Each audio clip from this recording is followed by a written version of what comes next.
Alright, in this lab we are going to use Netlabs. So the first thing we're going to do is go to btcit.pro.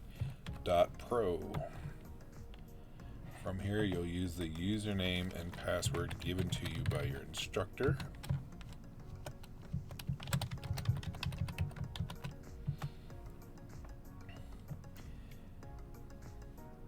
And what we're going to do is make a new lab reservation. Your menu will be slightly different, but you're going to do schedule lab for myself. And then you're going to choose the coursework you are working on. We'll use Windows 10 administration as an example. And we will start with create a disk partition. So we click on this action. We're going to schedule the lab. And what you will see is pods. There are 5 workspaces at a time that you can use, and they're all the same.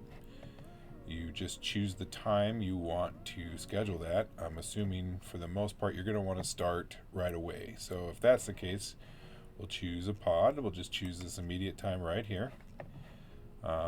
Private reservation, my name, what my lab is, and my start time. And we've got a length of reservation of 43 minutes. And we click submit.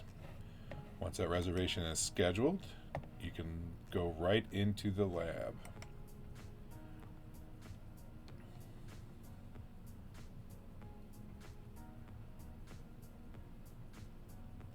Now this does take a little bit to spin up because it's got to bring in all the virtualization that you're going to be utilizing in here.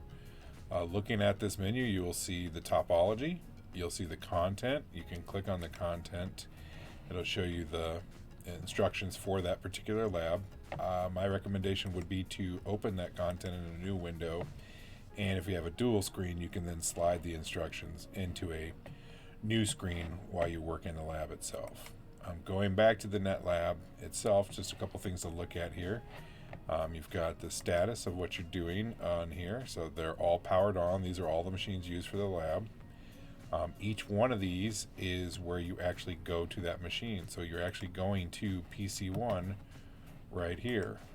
So we can go in there, and the password is actually going to be in your instructions. So you can literally just go down here, and each one will be different. So in this particular one, we're going to see that our student is the username, trainings is the password. So that's what we would put in there to start this lab.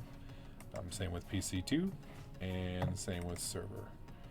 So you work through these labs based on whatever's being displayed to you in the instructions. And if you need more time in the reservation, you can do request more time. Right now, I'm not allowed to extend more time because I still have more than 15 minutes left. As you get to the 15-minute mark, you're allowed to extend that time out. When you're done, if you finish early, you can simply click on the end reservation now, and you are completely done using Netlabs.